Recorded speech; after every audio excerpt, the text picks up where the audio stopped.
हिमाचल में चुनावी रंग को और गहरा करने के लिए प्रधानमंत्री मोदी 5 नवंबर को सोलन आ रहे हैं। प्रधानमंत्री मोदी सोलन के ठोडो मैदान में चुनावी जनसभा को संबोधित करेंगे। तो वहीं भारतीय जनता पार्टी उनके कार्यक्रम को लेकर तैयारियों में जुटी हुई है।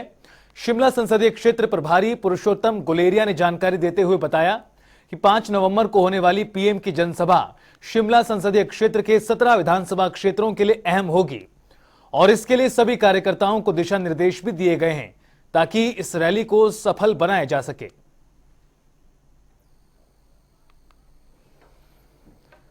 हाल ही में कांग्रेस छोड़कर भारतीय जनता पार्टी में गए मंडी सदर से विधायक अनिल शर्मा के बेटे आशीष शर्मा ने मंडी में एक पत्रकार वार्ता की।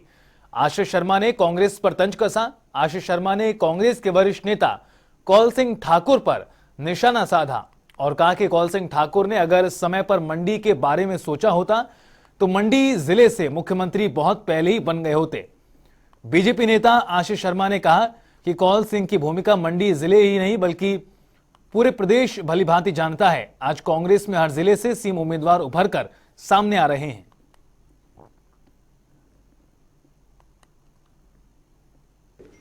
देखिए 93 में ही मंडी जिला को मुख्यमंत्री मिल जाना था। उस टाइम कौल सिंह जी की क्या भूमिका रही वो पूरे प्रदेशवासी भी जानते हैं और मंडी जिले के वासी तो एक एक व्यक्ति जानते हैं। और जो टांग खिंचाई उस समय की उन्होंने, अगर वो नहीं की होती तो मुख्यमंत्री बहुत पहले मंडी जिला को मिल गया होता। और जहाँ तक मुख्यमंत्री का नारा वो दे रहे हैं तो वो कांग्रेस पार्टी डिसाइड कर सकती है, क्योंकि जहाँ तक मैं जानता हूँ, कांग्रेस पार्टी से आया हूँ, मैं जानता हूँ कि वो मुख्यमंत्री की रेस में जो है प्रमुख दावेदारों में नहीं थे। और अब जो है हर 3-4 विधानसभा के चुनाव में देख बैठा हूँ, हर चुनाव में ये बातें होती है। और मेरे को लगता है जो द्रंग विधानसभा के लोग हैं वो भी इससे उब चुके हैं। अब बीजेपी पार्टी का दामन थामने के बाद मेजर विजय सिंह मनकोटिया धर्मशाला पहुंचे। इस दौरान उन्होंने कई मुद्दों पर पत्रकारों से बात की। तो वे अपने बातचीत में मेजर विजय सिंह मनकोटिया ने कांग्रेस पार्टी को अपनी फायरिंग रेंज में रखा। मेजर ने तल्ख शब्दों में कहा कि कांग्रेस पार्टी के बड़े नेता बेल पर चल रहे हैं। ऐसे में संभव ही नहीं कि कांग्रेस इन विधानसभा चुनावों में जीत दर्ज कर पाए। उन्होंने कहा कि कांग्रेस में न कर्म न धर्म है, कांग्रेस पूरी तरह खत्म है।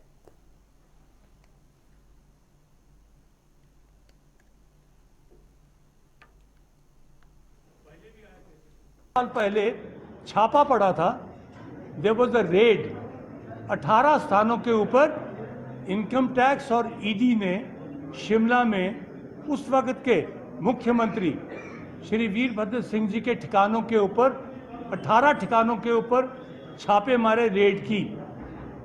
कोई हेरा फेरी, पैसे का लेन देन, मनी लॉन्ड्रिंग का मामला बन रहा था।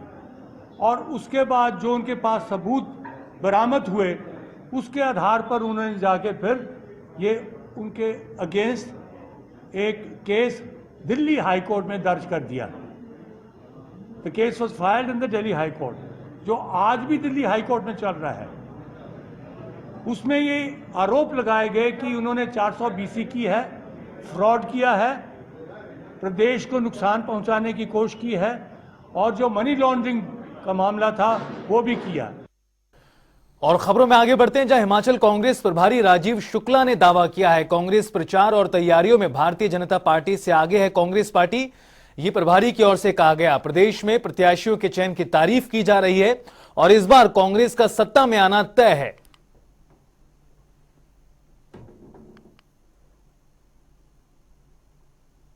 डैमेज कंट्रोल की जहाँ तक बात है, हमारे यहाँ बहुत मामूली था। कई लोगों से बात हो गई है, मुझे नहीं लगता बहुत कुछ जो है हमें नुकसान है। सर, अभी तक क्या भाजपा में बहुत ज्यादा जो है असंतोष है और विद्रोह की स्थिति है। सर, घोषणा पत्र का ऐलान अभी फिलहाल घोषणा पत्र जल्दी से जारी होगा, है ना, उसको फाइनल टचेस दिए जा रहे हैं, जल्दी जारी। कितने लोग थे सर जो रुष्ट थे और मना लिया गया है? बहुत कम लोग थे और काफी कुछ को मना लिया। चौपाल की अगर बात करें तो चौपाल में आपके हम एक सीट पे बात नहीं करते हैं, ऐसे तो कहीं भी तो इस तरह में किसी पर्टिकुलर सीट की बात नहीं करते। जो हमारे जितने थे उनको ही करते। सर, चार्जशीट को लेकर चुनाव में सब होता रहता है, चल रही है।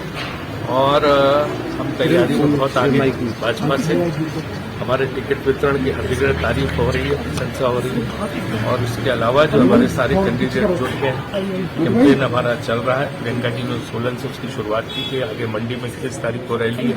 तो इस तरह से हमारा सारा प्रचार अभियान और बाकी जो स्टार कैंपेनर है वो भी सब आ रहे हैं और हम जल्दी अपना चुनाव घोषणा पत्र भी जारी करेंगे। और हर तरफ से, हर कॉन्स्टिट्यूंसी से जो हमें खबर आ रही है कि कांग्रेस की हवा चल रही है।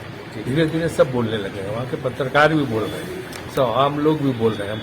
और हमने जो एक अच्छी बात की, आपको लिस्ट देंगे, हमारे कैंडिडेट का सिलेक्शन बाकी है। कोई डॉक्टर है, कोई इंजीनियर है, कोई MBA है, कोई पोस्ट ग्रेजुएट है, कोई PhD है ना। तो अच्छे लोगों को राजनीति में लाने का भी एक वो है। जो हिम के आंचल में बैठा है वो हिमाचल है, और आज उसी हिमाचल के कोने में बसे हमीरपुर में हमारे संवाददाता पहुंचे, जहां उन्होंने विधानसभा चुनाव को लेकर जनता की नब्ज टटोली। अभी हम मौजूद हैं हमीरपुर विधानसभा क्षेत्र के गांव बाड़ी फरनोल में, जहां हम लोगों से बातचीत करना चाहते हैं कि चुनाव चल रहे हैं, किस तरह की मूलभूत सुविधाएं पूर्व विधायकों ने यहां पर लोगों को दी हैं कि नहीं दी हैं। आइए हम बातचीत करते हैं कुछ लोगों से। यहां पे हमारे साथ खड़े हैं कुछ लोग हैं। सर, विधानसभा चुनाव चल रहे हैं, क्या आपके इलाके में मूलभूत सुविधाएं जो पुराने विधायक हैं उन्होंने दी हैं कि नहीं दी हैं, क्या कहेंगे? ना कुछ मूलभूत कोई सुविधा नहीं मिली है हमारे को, इसलिए हमने तो यंग प्रत्याशी को चुना हुआ है और आशीष शर्मा जी को ही हम वोट दे करके इनको सदर हमीरपुर विधानसभा से इनको बीजे बनाएंगे। क्या क्या डिमांड थी आपकी? हमारी डिमांड्स काफ़ी ज़्यादा डिमांड्स हैं, और वो जबकि ये सत्ता के बीच में भी नहीं है फिर भी पूरी कर रहे हैं। जब ये सत्ता में आ जाएंगे तो इन्होंने 101% हमारी डिमांड्स जो पूरी करनी है। कुछ लोगों से आप और भी बातचीत करना चाहते हैं कि यहाँ पे लोग हैं कि इनकी जो मूलभूत सुविधाएं थी क्या पुराने विधायकों ने यहाँ पूरी की है कि नहीं की है, क्या कहेंगे सर आप? सर, इसके बारे में क्या कह सकते हैं हम। मैं भी अभी थोड़ा आर्मी से अभी रिटायर हुआ हूँ, 3-4 महीने हुआ अभी। इतनी ज़्यादा नॉलेज नहीं रखता, लेकिन फिर भी काम तो हमारे हुए नहीं। जो मेन काम थे हमारे बच्चों को इतनी मुश्किल होती है बरसात में, खड्ड में पानी होता है, 2-2 खड्डे क्रॉस करना पड़ती हैं, ना कोई पुल बना इधर, ना कुछ हुआ, ना रोड का काम हुआ। बहुत मुश्किल है। कोई बीमार हो जाता है तो उसके लिए कहाँ से गाड़ी करें, तो कहाँ से गाड़ी करें? एम्बुलेंस यहाँ तक नहीं पहुँचती तो उसको 4 पाई के उठाकर बाड़ी तक ले जाना पड़ता है। अगर नाले में पानी ज़्यादा होगा तो फिर रह जाएगा पेशेंट तो इधर ही। किस तरह का विधायक आप चुनना चाहेंगे? हम विधायक इस तरह का चुनना चाहते हैं जो हमारे बीच में आकर हमारे से बातचीत करे, हमारी प्रॉब्लम को समझे, हमें क्या क्या ज़रूरत है, हमारी जो भी रिक्वायरमेंट है उन रिक्वायरमेंट को पूरी करे। इस प्रकार का विधायक हम चाहते हैं। अभी भी हमारे साथ कुछ और लोग हैं, इनसे बातचीत करते हैं कि जो मौजूदा जो हाँ यहाँ हमारे साथ लेडीज़ भी हैं, इनसे बातचीत करते हैं कि क्या आपको यहाँ जो सुविधाएं मिल पाई हैं, पुराने विधायक जो रहे हैं, पुरानी सरकारें रही हैं, क्या उन्होंने कोई काम किया है? हमारे को कोई सुविधा नहीं मिली सर। हमारे घर यहाँ अकेला, हमारे घर यहाँ अकेला ना, हमारे पास कोई नहीं आया, न वोट मांगने, न वोट बनवाने, न कुछ और करने। यहाँ हमारे घर के पास सड़क नहीं है। हम चाहते हैं भाई ये सड़क यहाँ से यहाँ तक हमारे घर तक हो जाए। तो क्या कभी आपने विधायक से मांग की इस बारे में? नहीं, मैंने की मांगने की।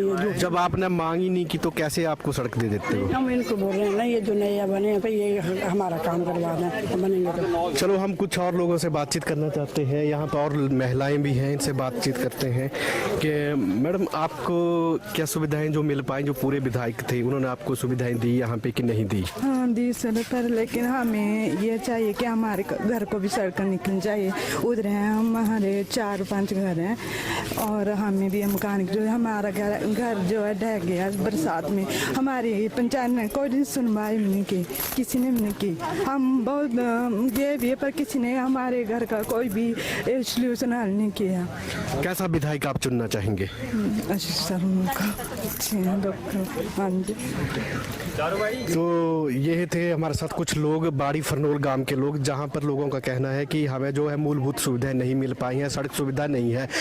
जो अगर गांव में कोई व्यक्ति बीमार पड़ जाए तो उसे 4 पाई या कंधों पर उठाकर ले जाना पड़ता है। तो लोग मांग कर रहे हैं कि ऐसा विधायक चुनेंगे जो जनता की सेवा करे। जनता टीवी के लिए हमीरपुर से अशोक राणा। हिमाचल में अब चुनाव में कुछ ही दिन बचे हुए हैं। ऐसे में बीजेपी हो या फिर कांग्रेस, दोनों दल नाराज नेताओं के बगावती तेवरों से परेशान हैं। Bharatiya Janata party mission repeat सफल करने और रिवाज बदलने का दावा कर रही है, तो वही कांग्रेस भी बागी चुनावों में रोड़ा ना बने इसके लिए एड़ी चोटी का जोर लगा रही है। इन सब के बीच ज्यादा स्थिति जहां खराब है वो है मंडी जिला, जहां दोनों ही दलों के बागियों को मनाने में पसीने छूट रहे हैं। हिमाचल प्रदेश में होने वाले विधानसभा चुनावों के लिए मंडी जिले के उम्मीदवारों की ओर से दाखिल किए गए नामांकन पत्रों की जांच कर ली गई है। जांच के बाद 78 उम्मीदवारों के नामांकन पत्र सही पाए गए हैं। वहीं 3 उम्मीदवारों के नामांकन रद्द हो गए हैं। इन 78 उम्मीदवारों में से 4 ऐसे भी उम्मीदवार हैं जो सूबे के 2 प्रमुख पार्टी कांग्रेस और बीजेपी से बागी होकर चुनाव लड़ने का मन बना चुके हैं। दोनों ही पार्टियों के लिए बागी नेता सिरदर्द बन चुके हैं। वहीं मंडी जिला में कांग्रेस की एक तो बीजेपी की 3 सीटों पर बागी नेता अड़ गए हैं। कहा जा रहा है कि सबसे ज्यादा डैमेज का खतरा बीजेपी को सदर सीट से है। यहां से प्रवीण शर्मा ने बीजेपी से इस्तीफा देकर निर्दलीय चुनाव मैदान में कूद गए हैं। बीजेपी ने सदर अनिल शर्मा को अपना प्रत्याशी बनाया है। ऐसे में प्रवीण शर्मा बीजेपी के अनिल शर्मा के सामने चुनौती बन गए हैं। जानकारी के अनुसार बीजेपी की ओर से प्रवीण शर्मा को मनाने की कोशिश की जा रही है। वहीं सीएम जयराम ने भी बागियों को मनाने की कमान अपने हाथों में ले रखी है और उन्होंने 29 अक्टूबर तक हर नाराज नेता को मनाने की बात कही। सारे ऐसे लोग जिन्होंने निर्दलीय पार्टी के कार्यकर्ता होने के बावजूद फॉर्म भरे वो वापस लेंगे और भारतीय जनता पार्टी के प्रत्याशी जो पार्टी के केंद्रीय नेतृत्व द्वारा घोषित हैं उनके लिए प्रचार करेंगे, काम करेंगे।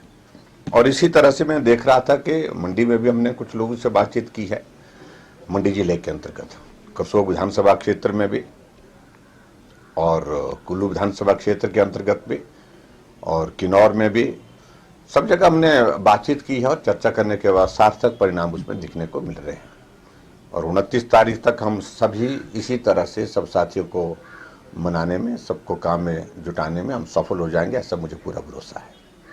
तो वहीं कांग्रेस पार्टी की बात की जाए तो मंडी जिला की 10 विधानसभा सीटों में से नाचन विधानसभा सीट पर पूर्व प्रत्याशी लाल सिंह कौशिक ने पार्टी के खिलाफ मोर्चा खोल दिया। टिकट कटने के बाद लाल सिंह कोंडल आजादी प्रत्याशी के रूप में चुनावी समर में कूद गए हैं।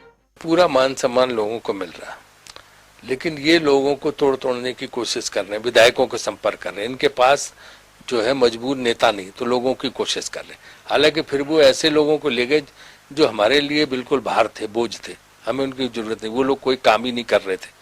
तो अच्छा हुआ कि अपने सर पे वो बोझ ले गए हैं। डूबता जहाज तो हिमाचल में भाजपा है, और अगर मुख्यमंत्री हर मंच से जाके कांग्रेस की बात कर रहे हैं तो इसका मतलब कांग्रेस से घबराए हुए ना, तभी तो कांग्रेस कांग्रेस कांग्रेस सोते जागते उठते बैठते खाते पीते हर समय कांग्रेस से अगर याद आ रही है, तो इसका मतलब घबराए हुए है ना। अगर डूबता जाए तो क्यों परेशान हो, आराम से बैठो। फिलहाल दोनों पार्टियों की तरफ से बागियों को मनाने की पूरी कोशिश की जा रही है। 29 अक्टूबर को शाम 3 बजे तक प्रत्याशी अपना नामांकन वापस ले सकेंगे, जिसके बाद मंडी जिला की ये तस्वीर साफ हो जाएगी कि कौन सा नेता अपनी किस्मत इस चुनावी दंगल में उतरकर आजमा रहे हैं। ब्यूरो रिपोर्ट, जनता टीवी।